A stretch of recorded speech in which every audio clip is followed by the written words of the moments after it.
Hello, everybody. We are back. It is Wednesday, and as I say every week, it's a wonderful Wednesday for me. And I'm really hoping that it's a wonderful Wednesday for you in the middle of the week. And guess what? You have tuned in to the Power of Transformation broadcast. And I'm your host. I'm Dr. Paula Obie, and we're back again with another very exciting discussion. As I say every week, this show is based on Romans 12 and 2. Be ye transformed by the renewing of your mind. And we're here to help you understand how to transform your life. Isn't that wonderful? Yes, it's amazing. All right. So every week I tell you to do the same thing. And every week I do it as well. We're going to give you time to text your friends. We're going to give you time to call them. We're going to give you time to tag them. While we are allowing you to do that, we're going to take a little break and we're going to be right back. And I promise I'm going to be doing the same thing. So we will see you very soon.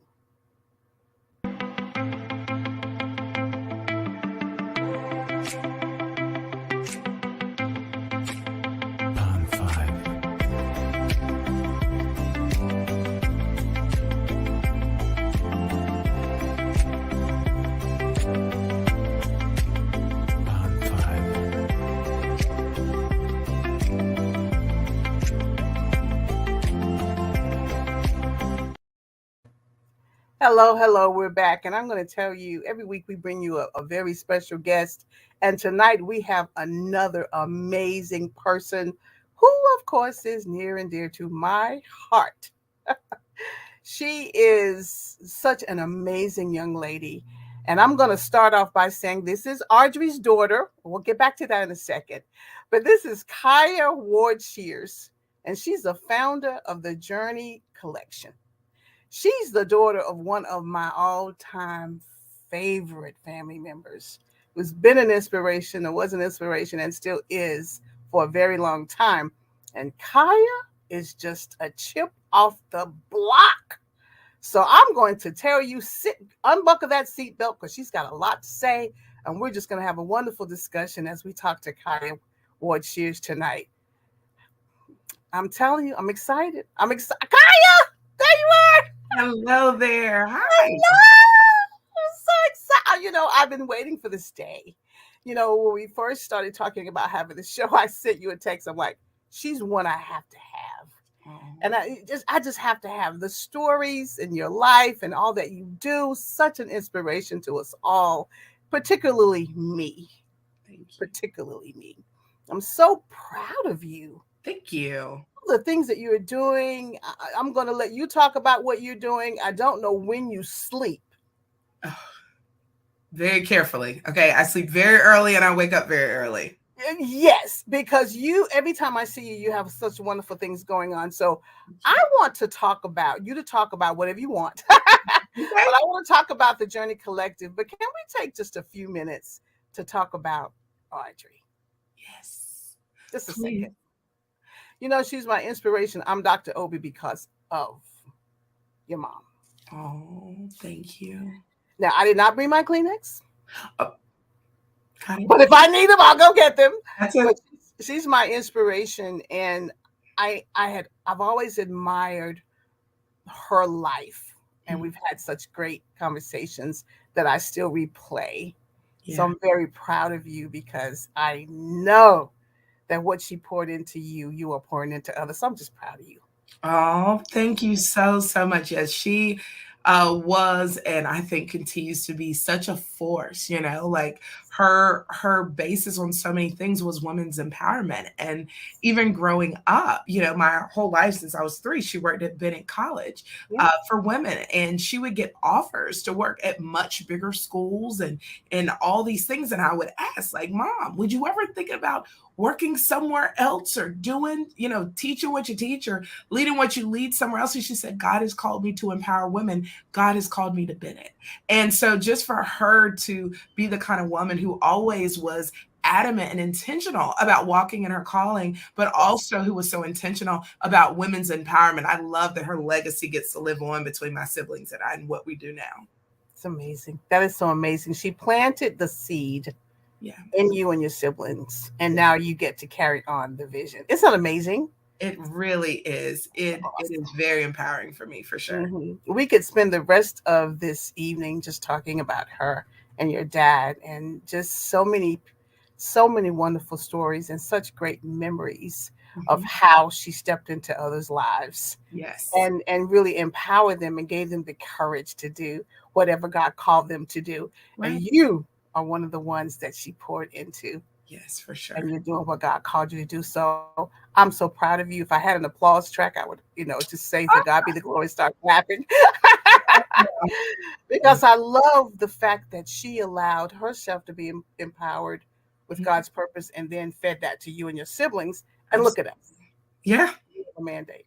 absolutely. We have a mandate, and it's in our blood. So let's talk a little bit more about you and Okay. the Journey Collective, because it does tie into what we've been talking about. Yeah. What was the impetus for this?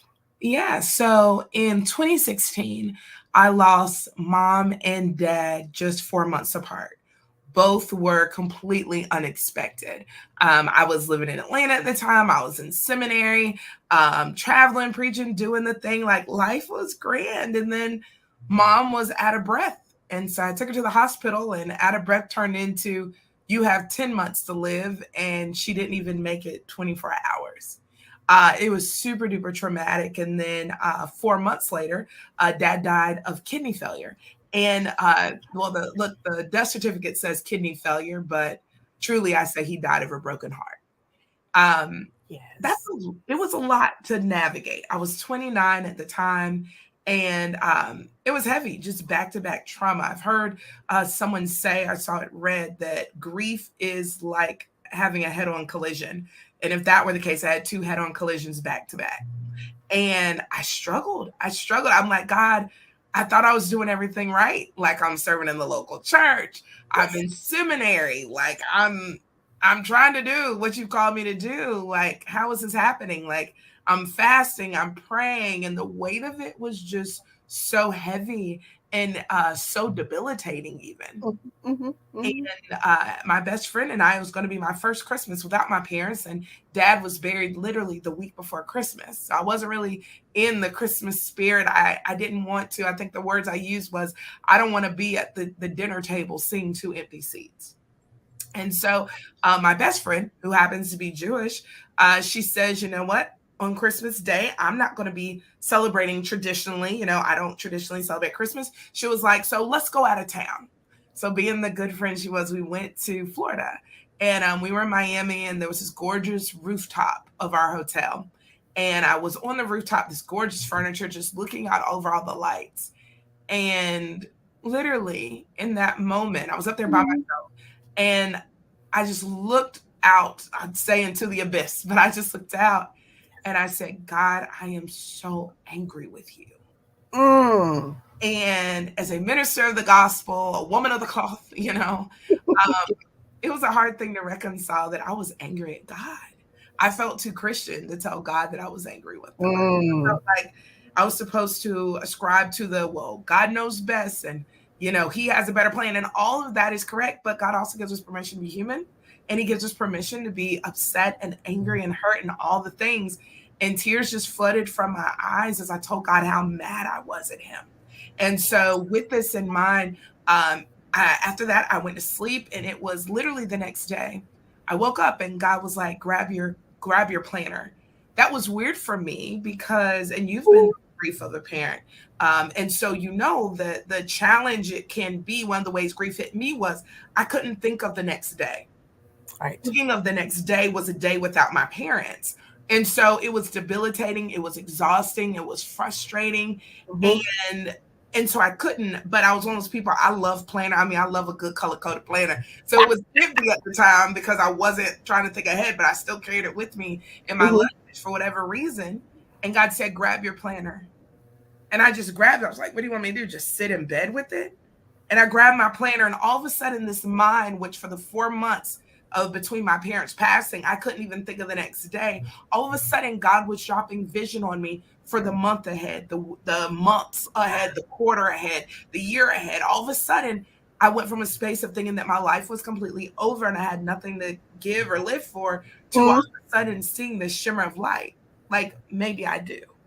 mm. So with this in mind, within a year of that, I found myself writing a blog, and yes, I enjoy writing, but I'm a very private person, so was mom, very private.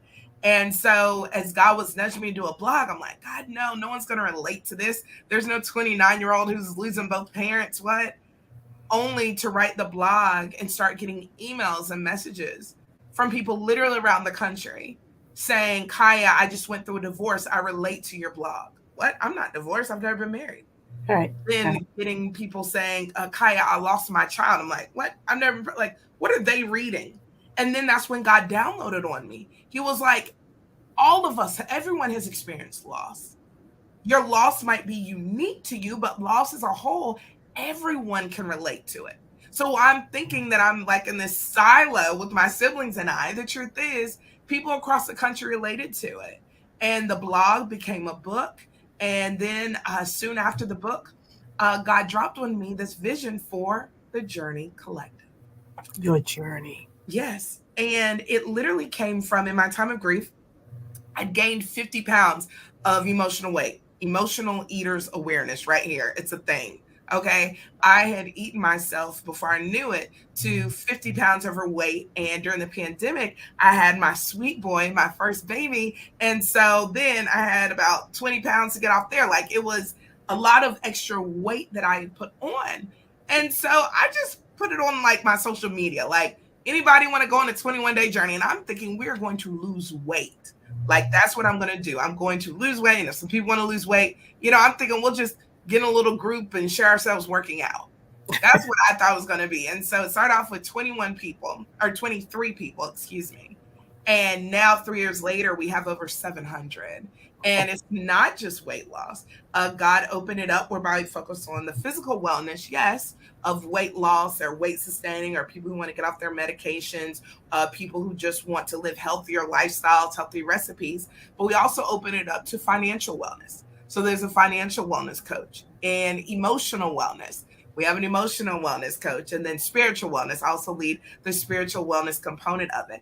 And women from around the country literally come online and we are empowered through this group coaching movement. I thought it was just going to be online. I'm like, oh God, this is great. Thank you for this online movement. Then God said, Kai, I need you to do retreats. So I just got back from the Outer Banks at the end of last week because we had a retreat at a gorgeous, gorgeous mansion, oceanfront in the Outer Banks. And then this coming weekend, we have a 5K actually in honor of mom, where we raise money for breast cancer awareness. So it doesn't only go towards our programming, but we've connected with Levine Cancer Institute in Concord, North Carolina, and Mhm. a 501c3 called Sisters in Partnership. They support breast cancer fighters and survivors. And so we're able to give a portion of proceeds back to them. And we have a gala and a garden party. And all while I am having the time of my life, we are raising awareness about these different facets of wellness. Yes. Yeah. You went to a place that I absolutely love, and that's the place of surrender. Mm-hmm. When you had your conversation with God, you were in a place of surrender. Yeah. You were very honest. And you know how he talks about the truth and how it sets us free. And in your honesty, he said, now you're ready for me to give you the next step in your life. Yeah. Look at what you have said to me Yeah. in just a few minutes Yeah. about how he's just continuously opening up this flower opportunity. I'm so happy.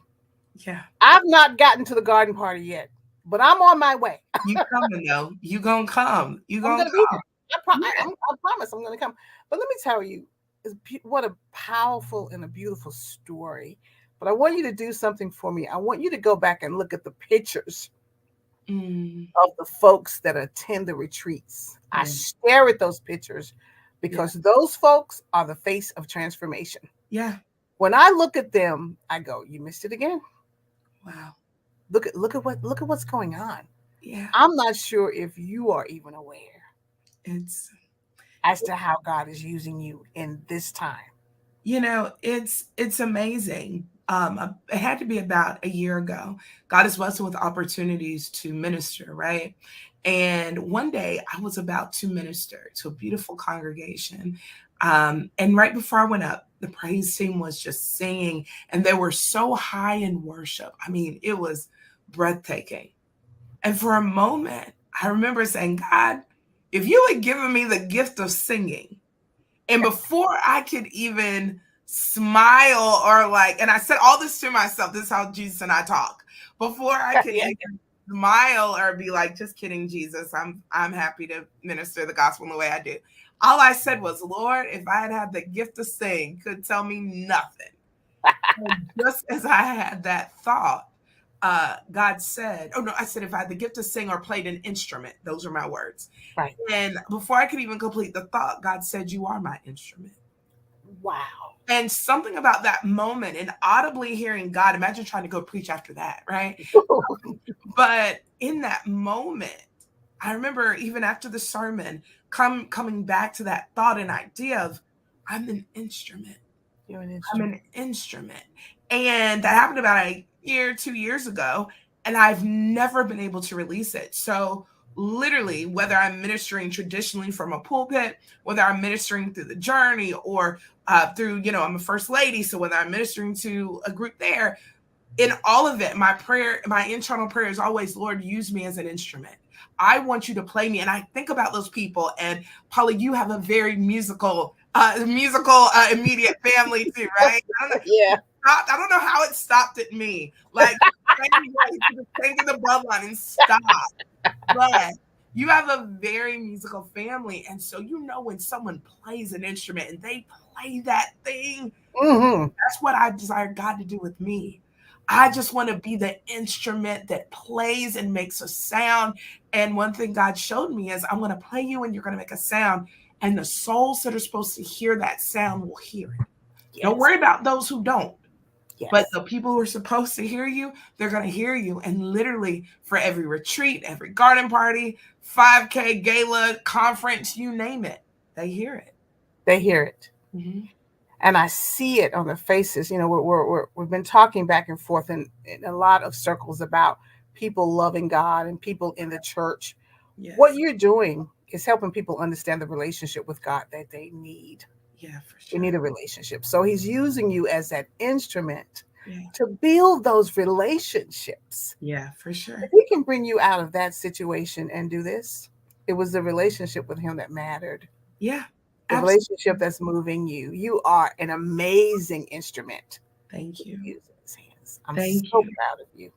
Thank you. And it really, one of the awesome things to be in a posture and position to be able to empower women, one of the cool things about it is I feel like it helps mom's legacy live on.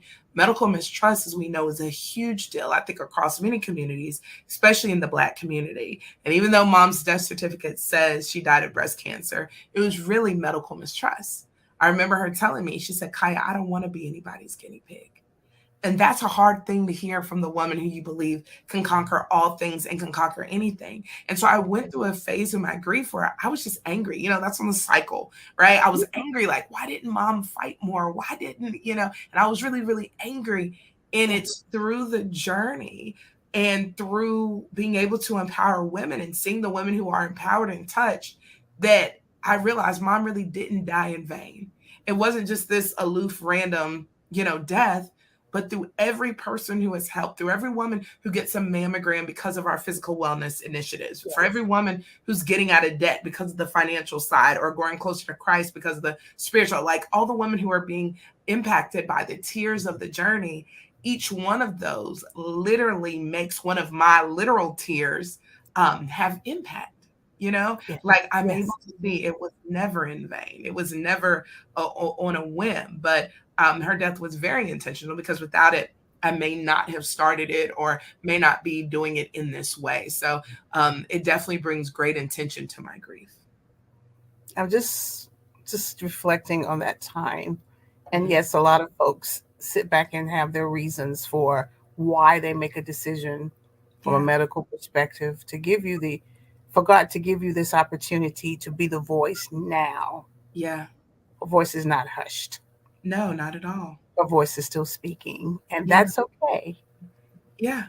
That's okay. And I'm loving that. You said earlier about me losing a parent. I lost a Yeah. parent as well many years ago. Mhm. And each time I hear you speak and I hear you talk, and I read your blog, whew, I read the blog.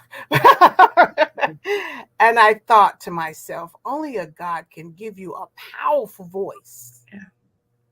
and the strength to say these words and just position you in your purpose after that Mm. type of scenario Yes. to help other people.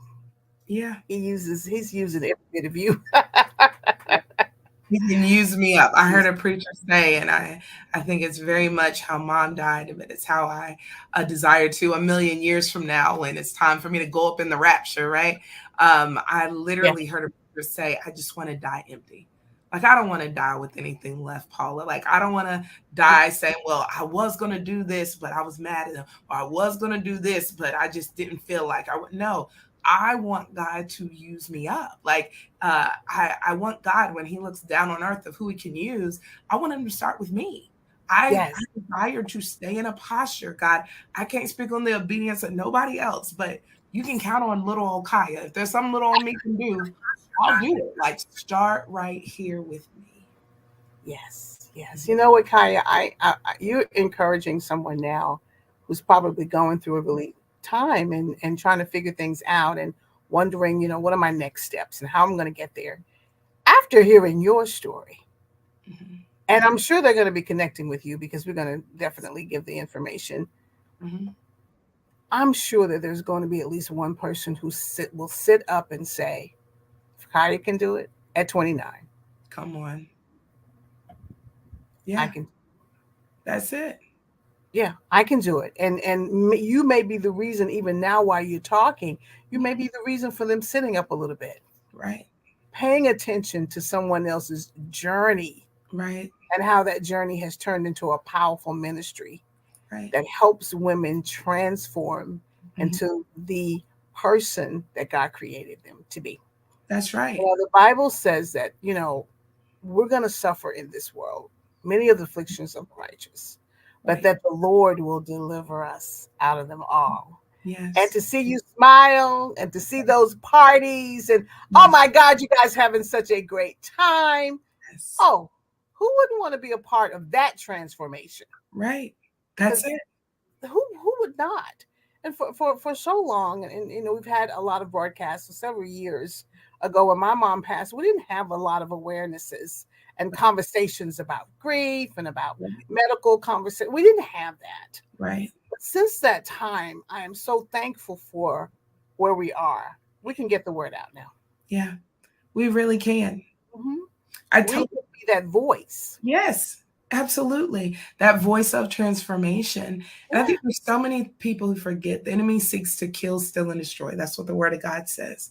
And in doing that, so often I believe the enemy tries to suffocate our voice.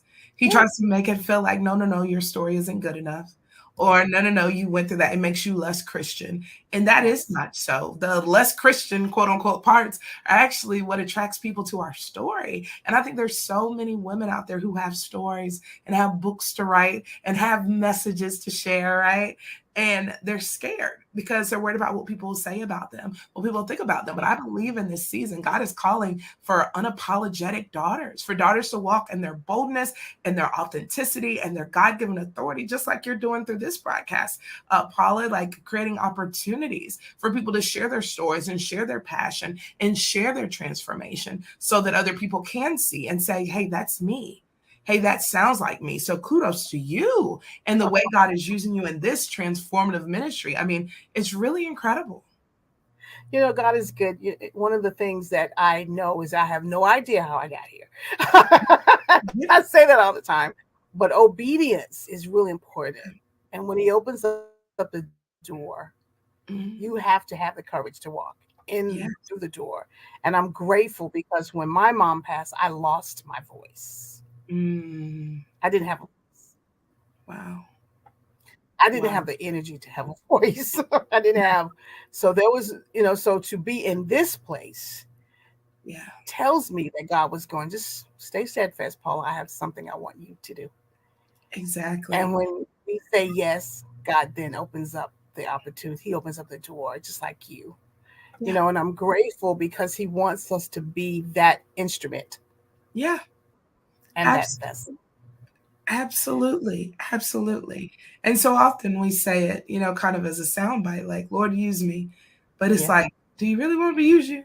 I tell people all the time, at the top of 2016, if God had said, hey, um, you are going to lose your mom in August, you're going to lose your dad in December, but you're going to be all right. I'd be like, no, give this to somebody else, right? Yes, You yes, know? yes. So when we Yeah. talk about being used by God, um, the truth of the matter is it does open the door to say, God, if you got to make me uncomfortable to be used, make me uncomfortable. If you got to separate some things, separate them. Like that is the uncomfortable part, but that's also the part of, like you said, it's obedience. I just got finished in the month of September. I taught a Bible study called Yes. And it was just exploring different people in the Bible who said yes to God. And guess what? Not a single one of them was in a comfortable place when they said yes.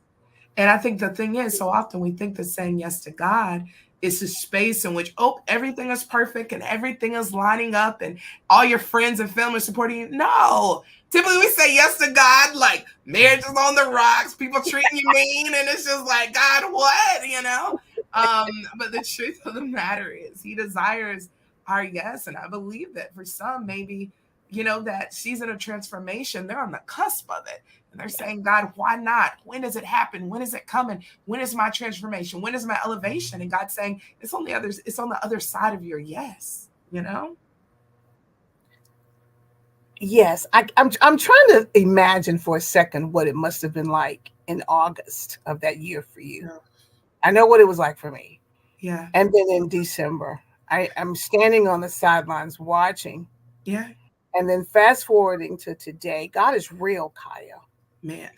He's real and he loves us. Yeah. And he truly has a Jeremiah 29:11 plan for you. Yeah. And at that time is the time that some folks are going through right now. Yes. In this very moment, Mm-hmm. at this very moment, Yeah. they're going through it. What are you going to say to them? What are you saying to them tonight? I would say that God hears your tears. God hears your tears. Um, Between the 4 months that one of the things I shared at the top of this interview, I shared that, I went that season, it was so hard. And then, I prayed in Miami. What I did not mention was between August and December, because I was a mama's baby, y'all. What? I mean, I was a pure blood, like I love my daddy, but I was a mama's baby through and through. Mom and I had just traveled for 2 weeks together, literally leading up to her death. I watched her take her last breath. My sister was in the room as well and watched her take her last breath also. And one of the things that I failed to mention, but that is pertinent, is that I literally could not audibly pray for 4 months. Right. Um, if I got on my knees, I would just cry. I mean, when I would go to church and I literally couldn't close my eyes during the time of prayer because I would just cry. And it didn't make sense to me. And I went that time and I would say, oh my gosh, I couldn't pray for 4 months. And then God corrected me. He said, you were praying because I heard your tears.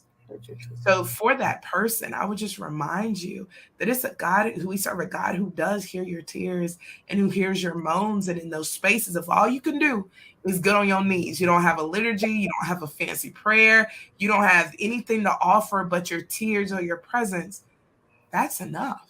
Who told you it had to be more than that? Who told you that God was expecting, the holier than thou, right? No, no, no. God said, but you still come to me, right? Come to me and I'll give you rest. He didn't say come to me and have it all together.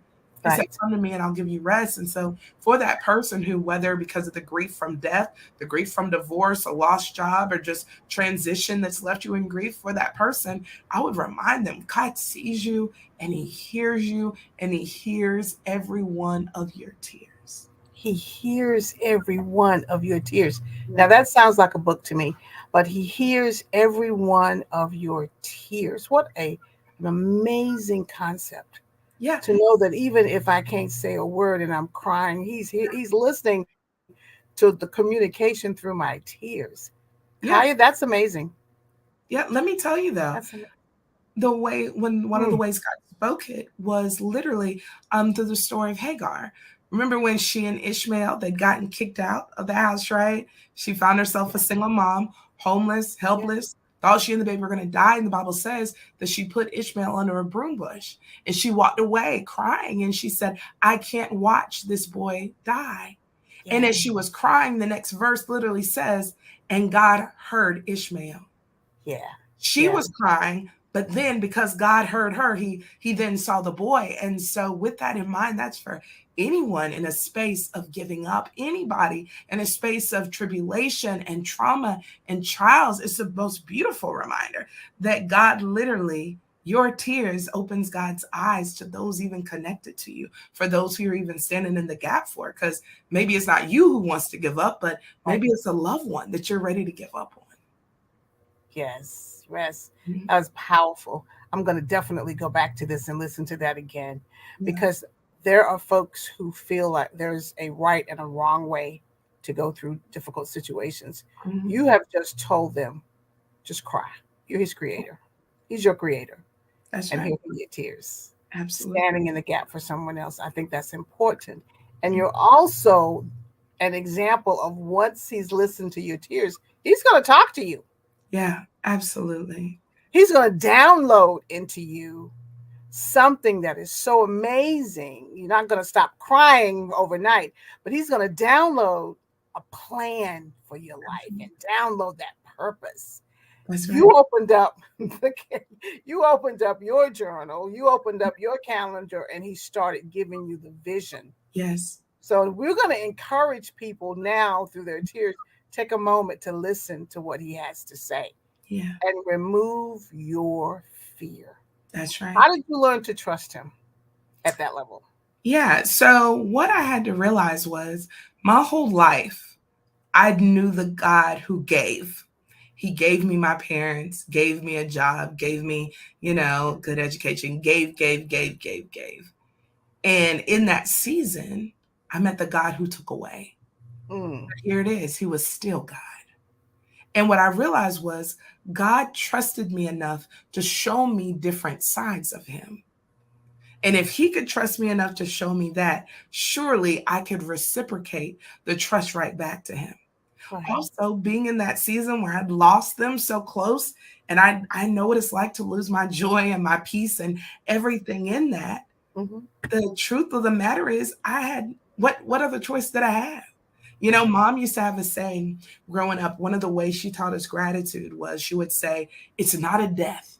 So, you lose your game and you come home and you're sad. Kai, don't be sad about that. It's not a death. Or, disappointed in a great Kaya, it's not a death. Everything was, it's not a death. It's not a death. And then there I was at 29 watching her be lowered in the ground, and it was a death, Right. that it was heavy and it was hard. And it was, in my world, the worst case scenario. I'll never forget the hours before she died, before she had gone into the comatose state, literally, I was crying and I said, Mom, at that moment, the doctor said, this was literally within hours of her getting to the hospital. They said, you might have 10 months to live. And I was bawling at 10 months, not realizing it wouldn't even be 10 hours. But I Right. was crying and bawling. And my mom looked over at me and she said, Kaya, she said, you're stronger than you think. And in that moment, I didn't feel strong. And then even now, you get me on the right Tuesday or Friday, right?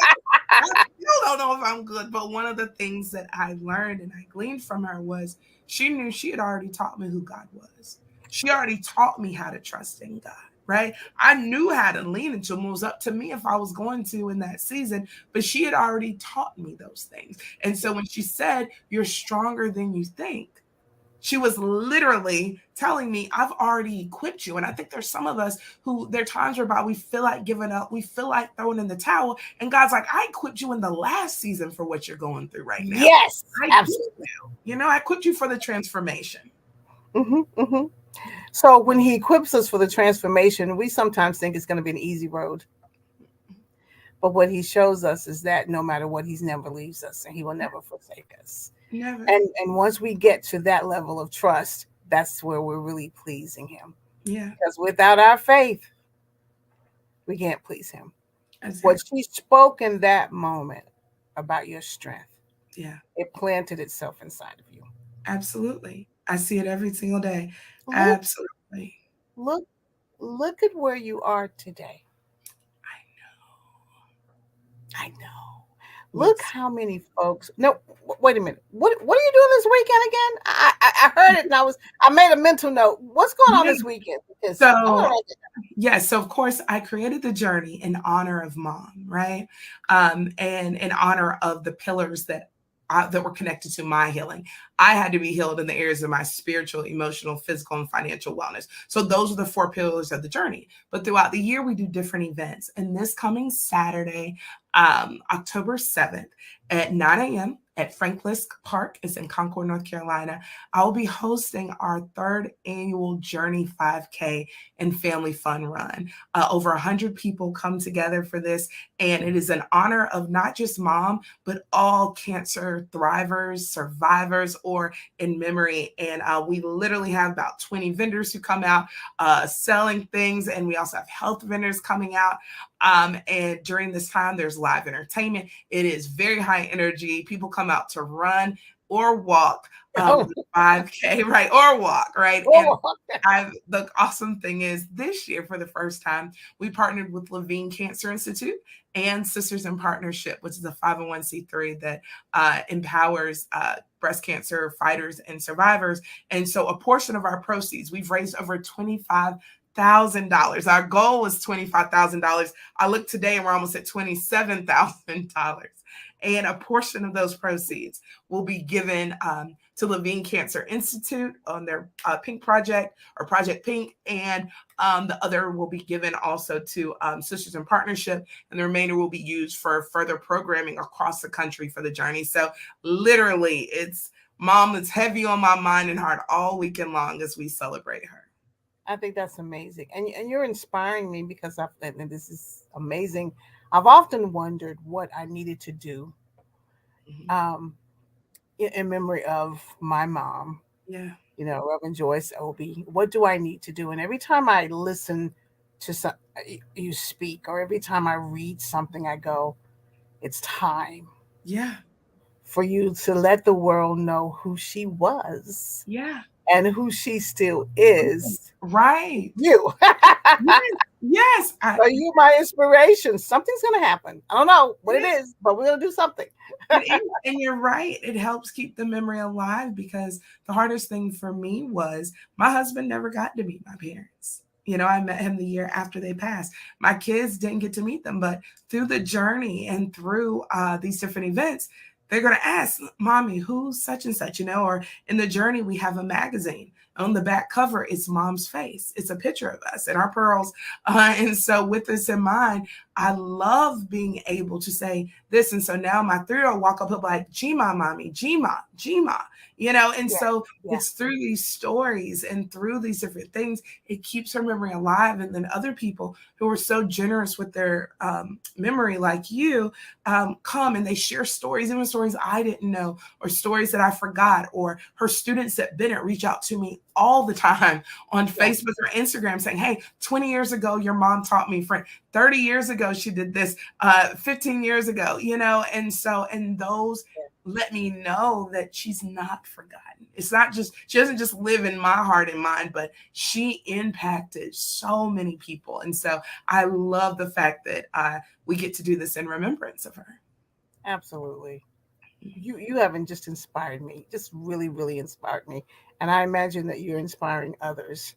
Thank Because you. one way that empowers us and makes us feel good is when we can remember Yes. someone like that. You can remember them and you can prepare in Yes. remembrance kind of conversation or opportunity.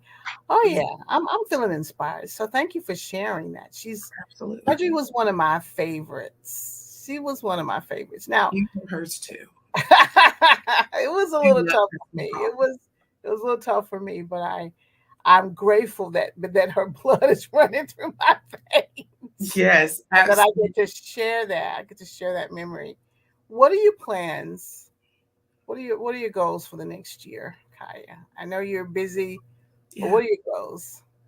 Yeah, so I think I have a ton of goals. I always said, Kaya, the day you stop dreaming is the day you die. So she always, put me on this relentless pursuit of more, but With this in mind, I am just now starting this year. I am doing the journey full time, and so God has grown it from 23 women to over 600.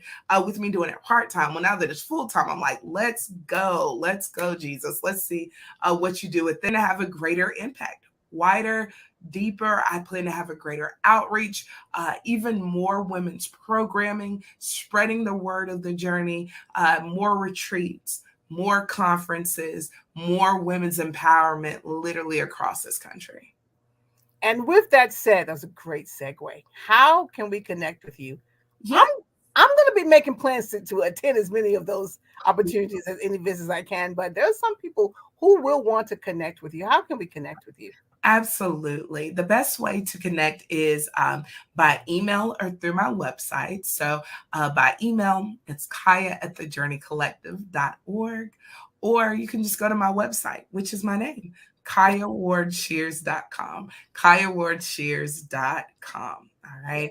KayaWardShears.com. That is going to be the best way to connect with me, to find out events and stuff that I have going on, to check out that blog on grief and other initiatives that I have coming up.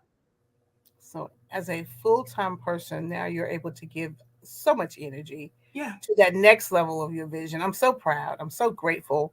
You know, we're getting. We've been talking so much. I've lost track of time. We're getting towards the end of the broadcast. right. I'm so, as I said before, I'm so proud of the conversation about grief Yeah, because a lot of people don't want to talk about grief. right, But this conversation was not just about grief. right. No. It was also about restoration. Oh, absolutely. And it was also and is also about purpose. Yes. And sometimes people don't get to hear that enough Mhm. because they get stuck in their grief. Yeah, So I'm glad that at 29 that you had the energy and that you had the faith and just walked with God yeah, hand in hand, yes. even during the times when I'm sure he had to carry you like he had to carry me. Oh, yeah. And look at the impact that you're going to make and the instrument that you are. I absolutely love it. Thank you. And when I went onto your website, you were talking about transforming women's lives. Hmm. And I thought about the perfect fit and the perfect match that we are. Yeah. Yes, I'm going to have to step up my game and become a part of this this Come on. purpose because God has great things in store for you, Yeah. and He's going to use you, and he's going to use you mightily. And I'm so glad that you decided to come tonight and share your story, talk about your mom, talk about the journey. It's been absolutely amazing for me just to, as you're talking, there were just memories just floating through my mind. Yeah. Made me smile because she and my mom were cousins. Absolutely. Absolutely. And thank you for the honor of just being invited to this sacred space. What you're doing is incredible. So thank you, Cousin Paula. Thank you, cousin Kaya.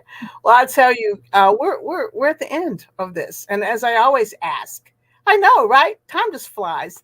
I Yeah. always ask my guests, would Mm, they be willing to come back? I know you're busy, but I want them to come back because I need a part two.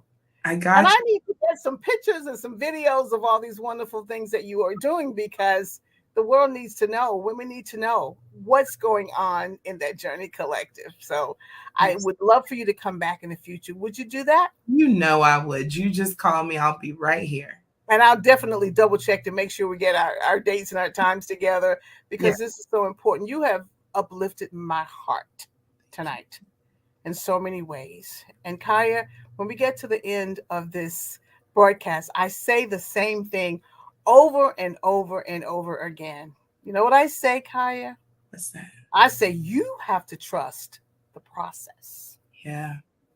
That's right. in order for the power of transformation Yeah. to take its rightful place and do its perfect work That's right. in your life. And that's what I say because that's the truth. You have to trust God and Yeah. you have to trust His process. So, right now, we're at the end, ladies and gentlemen, but that's okay. She'll be back. We'll Absolutely. have more to say about Kaya Ward Shears and the collective, the Journey Collective. I'm so excited for you. Thank you for coming tonight. Thank And you. thank you for everybody who's joined us. We will have a replay on Saturday. of this show at 2 o'clock. So you definitely know we're going to be sharing and liking, and we're going to hear this over and over again. And I know someone's been inspired. So we're going to say goodbye for now. Thank you for joining us. Kaya, I love you, girl. Love Take care. Bye bye.